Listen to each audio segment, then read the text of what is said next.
என் மகன் தெய்வத்தை பார்த்தானே சொல்லுங்க. எப்பங்க? காமாட்சி, பால் எடுத்துக்கிட்டு வர்ற வழியில வானத்திலிருந்து ஒரு அம்மா கையில குழந்தையோட இறங்கி வந்து ஓ மகன்கிட்ட பால் வாங்கி குடிச்சிருக்காங்க. நடந்தது தெரியாம நான் அவங்கிட்ட கோச்சுக்கிட்டேன்.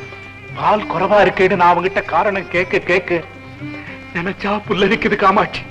பானையில குறைவா இருந்த பால் நிறைஞ்சு வழிஞ்சு வீடெல்லாம் பெருகிட்டது. அது மட்டும் இல்ல காமாட்சி, குளத்தங்கரைக்கு வந்தோம். உன் மகன் கூப்பிட்டதும் எனக்காக அந்த அம்மா ஜெகஜோதியா வந்தாங்க. அதை எப்படி சொல்றதுன்னே எனக்கு புரியல. அந்த ஜோதியை நான் தாங்கவே முடியல காமாட்சி, தாங்கவே முடியல. என் கண்ணு, நான் பெத்த பிள்ளை என்ற ஆசை. நீ தெய்வத்தை பாத்தியம்மா? என் கண்ணு